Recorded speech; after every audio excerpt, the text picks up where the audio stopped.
When my son announced his new will, his wife leaned back in her chair with a confident smile. She looked straight at me and said, "Don't worry, Mother. You'll get your little share. We'll handle the rest." But when the lawyer opened the papers and began to read, her name was nowhere to be found. Every cent, every piece of property, everything my son worked for was left to me and my grandson. Before I tell you how this happened, let me take you back to the beginning. Because the truth is, this story is not about money. It's about love, betrayal, and the one decision that changed my family forever. Before I continue, make sure to subscribe and comment below where you're watching from. I love seeing how far these stories reach. My name is Eleanor Hayes. I'm 62 years old, and for most of my life, I lived quietly as a wife, a mother, and now a grandmother. My husband George passed away almost 10 years ago, and from that moment on, my son Daniel became my anchor. He was kind, hardworking, and the kind of man who would give you his last dollar if you needed it.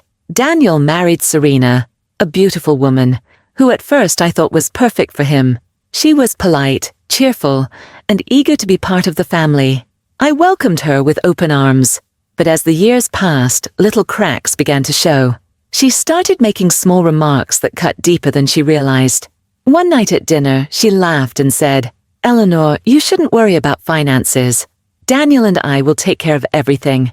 She said it sweetly, but it felt like she was reminding me of my place, as if I had no voice in my own son's life. I stayed quiet, but inside I felt something shift. I tried to push the thought away, telling myself I was being sensitive. After all, Daniel looked so happy with her. And more than anything, I adored their son, my grandson Liam. He was the light of my life, and the bond between us only grew stronger each year. Still, I couldn't shake the feeling that Serena saw me not as family, but as an obstacle standing in her way. I had no idea just how far she was willing to go, until Daniel's health began to decline, and the topic of his will came to the table. Daniel's health began to worry me in ways I had never expected. He had always been strong, the kind of man who carried the weight of the world on his shoulders without complaint. But over the course of a year, he started looking weaker. He complained of constant fatigue, and sometimes I noticed his hands trembling when he thought no one was watching. The doctors couldn't give us clear answers at first, but I could see the toll it was taking on him. As his mother, I felt powerless. The boy I raised, the man who became my pride, was fighting something we couldn't control. During this time, Serena's behavior grew even more unsettling. She became louder in the household, making decisions for Daniel without consulting him, often shutting me out completely. She began talking about money more than ever, always in a way that made me uneasy. One afternoon, I overheard a conversation that froze my heart. Daniel was sitting in the living room, his voice soft but firm. "Serena, I need to make changes to my will. I want to be sure Liam and my mother are protected." Serena's voice, sharp and dismissive, cut through the air. "Daniel, we've talked about this. Your mother is fine. She doesn't need more than a small share to keep her comfortable. We'll handle everything else." That's how families do it. I stood in the hallway, my chest tight, listening to my son try to stand his ground. "Serena," he said quietly, "my mother has sacrificed her entire life for me. She deserves more than a token. And Liam's future needs to be secure." Serena's chair scraped against the floor, and her tone turned icy. "Daniel, don't make this harder than it needs to be. You're not thinking straight with everything going on. Let me handle it." Her words stung, not only because of the arrogance in her voice, but because it was clear she was trying to control him at his weakest moment. I wanted to storm into the room and defend him, defend myself, but I bit my tongue. Daniel didn't need more stress. Instead, I carried that moment deep in my heart, a wound that cut sharper every time Serena smirked in my direction. Over the next few weeks, her attitude only grew bolder. At family dinners, she would make comments right in front of me. "Don't worry, Eleanor," she would say with a smile that didn't reach her eyes. "You'll be taken care of. Daniel and I have it all under control. She always used the word we, as if my son's entire life, including me, belonged to her. Liam, sweet as always, tried to keep peace in the house without even realizing it. He would climb onto my lap and whisper, "Grandma, Daddy says I'll always be safe with you." Those words would bring me to tears when I was alone. I clung to that hope, even as Serena's shadow loomed larger. Then came the night that still lingers in my memory. Serena sat across from me at the kitchen table after Daniel had gone to bed. She leaned in, her voice low but filled with confidence. "You know, Eleanor, when the time comes, you don't need to worry about anything. You'll get your little share. Daniel promised me he would take care of you, but the rest, well, that will be mine to handle. That's how it should be." Her words sliced through me. I looked her in the eye and for the first time allowed myself to speak. "Serena, don't mistake my silence for weakness. I know my son's heart better than anyone. Don't ever forget that." She laughed lightly, as if I were some old woman who had lost her bite. "We'll see," she said, sipping her tea. From that night on, I lived with a mix of fear and determination. I feared that Serena would get exactly what she wanted, that she would convince Daniel to sign away everything and leave me powerless. But deep down, I also believed my son knew better. I had raised him to be fair, to value love and loyalty over greed. Still, the uncertainty gnawed at me, especially as Daniel grew weaker. When the day finally came for the will to be read, Serena walked into the lawyer's office with her head held high, dressed as though she were already the sole owner of everything Daniel had built. She smiled at me, the same smug smile she had worn at my kitchen table, as if daring me to protest. I sat quietly, holding Liam's small hand in mine, praying that my son had seen through the mask his wife wore so well. My heart pounded as the lawyer opened the folder. That moment, the waiting, the not knowing, it was almost unbearable. And that is where everything changed. The days leading up to the will reading were some of the longest of my life. Daniel's health had declined so quickly that it felt like every hour was slipping through my fingers. I spent as much time as I could by his side, helping him with meals, holding his hand when he was too weak to get out of bed, and telling him stories from his childhood to keep his spirit alive. Those moments were bittersweet, because deep down I knew he was preparing for something final, something that would shape our family long after he was gone. One evening, as the sun was setting and the house was quiet, Daniel called me into his room. He looked pale, his voice fragile, but his eyes still carried the same warmth I had always known. "Mom," he said, motioning for me to sit beside him, "I want you to know that no matter what happens, I've made sure Liam will be safe, and I've made sure you will be protected." My throat tightened, and I tried to hold back tears. "Daniel," I whispered, "all I've ever wanted is for you and Liam to be happy. I don't care about money. I don't care about property.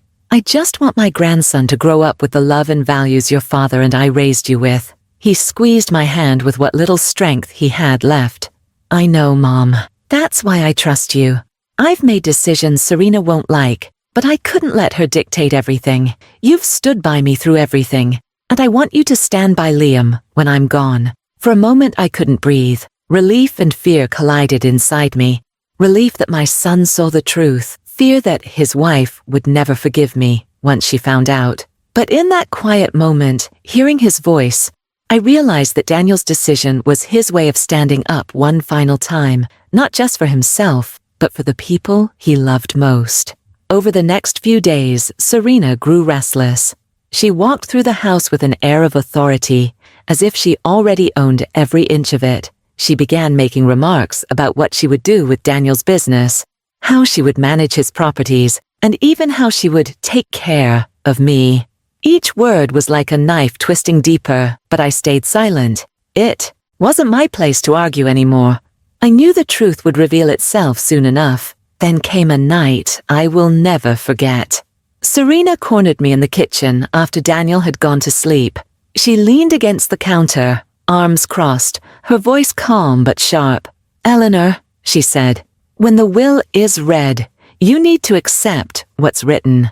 Don't embarrass yourself by asking for more. You'll have enough to live comfortably, and that's all that matters.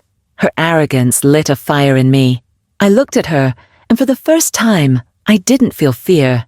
I felt strength. "Serena," I told her, "you think money is the only inheritance that matters. But my son's real legacy isn't his fortune. It's his love, his values, and his son. And those are things you can never take away from me." She smirked and shook her head. "We'll see," she muttered before walking out of the room. That night, I lay awake thinking about what Daniel had said. His decision gave me courage. No matter how ugly things got, I knew he had trusted me with something greater than wealth. He had trusted me with Liam's future. That realization changed everything. I stopped feeling like a powerless widow, living in the shadow of her daughter-in-law, and I started feeling like the guardian of my son's final wish. When the day of the will reading finally arrived, I dressed simply, but with dignity. I wore the pearl necklace George had given me on our 25th anniversary, a reminder of the strength that had carried me through loss before. I held Liam's hand as we walked into the lawyer's office, his small fingers gripping mine tightly. Serena was already there, sitting with perfect posture, her lips curved into that familiar, confident smile. She looked me up and down, then leaned back in her chair, as if the outcome were already decided in her favor. "Ready for this, Eleanor?" she asked, her tone dripping with mock sweetness. I didn't answer her. Instead, I took a deep breath and focused on Daniel's words echoing in my heart. "You've always stood by me. Now I need you to stand by Liam." That was the turning point for me. I realized I didn't need to argue with Serena, didn't need to fight her with words or anger. My son had already made the choice, and soon the truth would be revealed. All I had to do was hold my head high and trust that love, not greed, would win in the end. As we all settled into our seats and the lawyer prepared to read the will, I felt a strange calm wash over me. The storm had raged for so long, but now it was time for the truth to break through. And though Serena sat there smug and certain, I knew something she didn't. My son's final act of love was about to turn her world upside down. The lawyer's office was quiet, except for the shuffling of papers and the soft hum of the ceiling fan above us.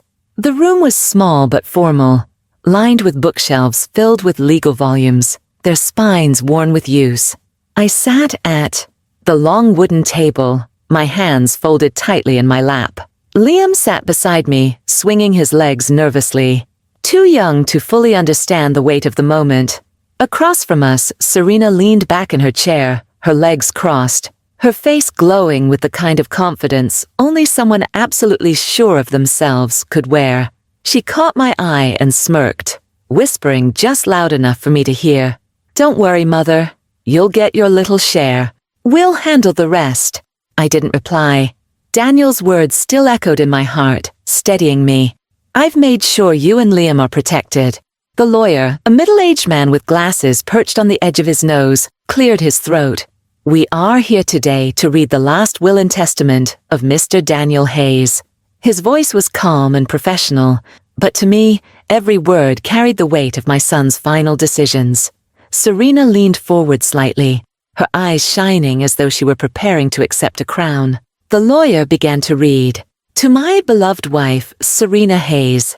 I saw her smile widen. She tilted her chin proudly, as if the entire room already belonged to her. But then the lawyer paused, glancing at the paper, and continued. "I leave my gratitude for the years we shared together. May you find peace in the life ahead of you." The smile slid off Serena's face, replaced with confusion. She blinked rapidly and sat up straighter, waiting for more. But the lawyer had already moved on. "To my mother, Eleanor Hayes, who has stood by me from the moment I entered this world, I leave the majority of my estate. She will have the authority to manage my businesses, my properties, and all assets. I trust her to use these resources with wisdom and love, as she always has." My breath caught in my throat. I hadn't expected so much. My hands trembled slightly, and I felt Liam squeeze them. Serena, however, looked like she had been slapped. Her lips parted, but no sound came out. The lawyer continued, his voice steady, almost soothing. "And to my son, Liam Hayes, I leave a trust fund to ensure his future education and well-being. This trust will be overseen by my mother, Eleanor Hayes, who will act as his guardian and protector. At that, I couldn't hold back my tears.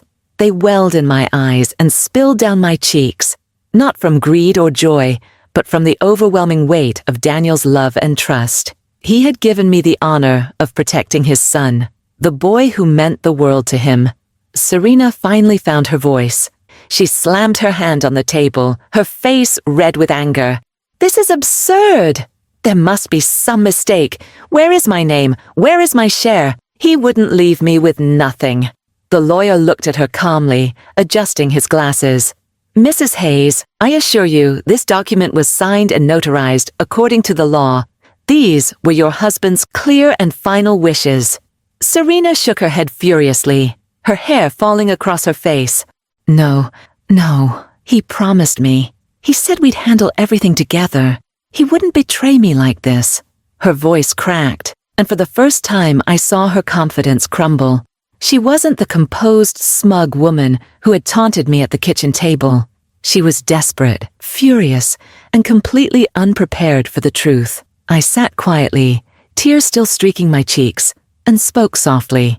"Daniel didn't betray you, Serena. He made sure his son would grow up with love and stability. That's what he cared about most."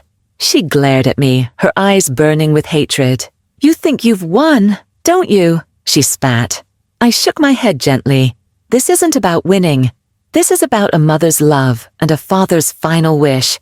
You thought this was about money, but Daniel knew it was about family." For a moment, the room was silent, except for Serena's sharp breathing. She pushed back her chair and stood abruptly. "This isn't over," she hissed before storming out of the office, her heels clicking angrily against the floor. The lawyer set the papers down and looked at me kindly. "Mrs. Hayes, you now have full authority over your son's estate. It's a heavy responsibility, but I can see why he trusted you with it." I nodded, wiping my tears, my heart heavy but also full. I turned to Liam, who looked up at me with wide, innocent eyes. "Grandma," he whispered, "does this mean we'll be okay?" I hugged him tightly, my voice trembling but certain. "Yes, sweetheart. We'll be okay. Daddy made sure of it."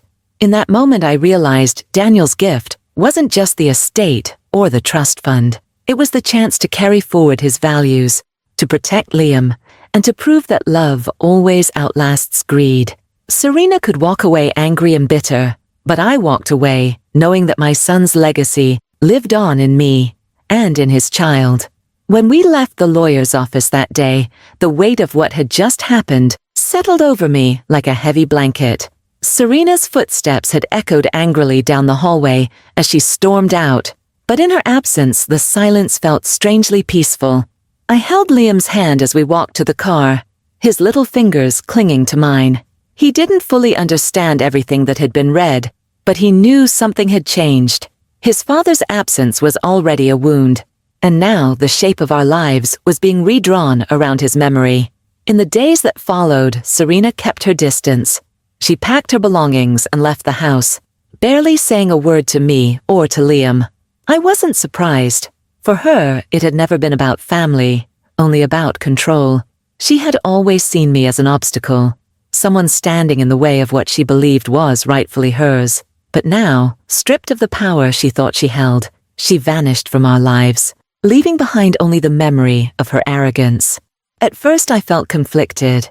A part of me pitied her, because anger and greed are prisons that only tighten their hold over time. But another part of me felt a deep sense of relief. The constant tension, the constant fear of being dismissed or silenced, it was gone. In its place was responsibility, yes, but also freedom. Daniel had trusted me, and that trust gave me the strength to carry on. Adjusting to this new life wasn't easy. The estate, the businesses, the properties, it was all overwhelming at first. I had never cared much for wealth or assets. My life had been about love, sacrifice, and raising my family. But now I had to learn how to manage these things, not for myself, but for Liam. Every decision I made carried Daniel's voice in the back of my mind, reminding me that this was about his son's future. I hired good advisors, honest people, who could guide me through the complexities of the estate. With their help, I set up scholarships in Daniel's name, giving opportunities to children who had dreams but lacked resources. I donated to causes he cared about, making sure his generosity lived on. But most importantly, I poured my heart into raising Liam with the same values his father carried: kindness, hard work, and loyalty to family. Liam was my anchor through it all. There were nights when I would sit by his bed, watching him sleep, and whisper promises to him. "Your daddy loved you more than anything," I would say softly, "and I will make sure you always feel that love, every single day." His little smile in the mornings, his laughter in the afternoons, and his endless questions about the world around him became the reason I woke up with purpose. Serena never returned to contest the will. Perhaps she realized that fighting it would only expose her motives. Or maybe she knew deep down that she had lost long before the papers were read. Whatever the reason, her absence became permanent. And while I knew Liam would one day have questions about his mother, I promised myself I would answer them with honesty, but without bitterness. After all, he deserved to grow up free of the poison that resentment brings. Looking back now, I see that the will was more than just a legal document. It was Daniel's final letter to us. In his last act, he reminded me that love must outlast greed, that family bonds are stronger than pride, and that true legacy isn't measured by money, but by the values we pass on. Serena may have walked away empty-handed, but in truth, it was her heart that was empty long before. As for me, I didn't walk away feeling like I had won anything. What I carried wasn't victory. It was responsibility. It was the duty to raise a boy into a man who would honor his father's name. It was the promise to use what Daniel left behind to do good in the world. And it was the daily reminder that love, even after death, can guide us through the darkest storms.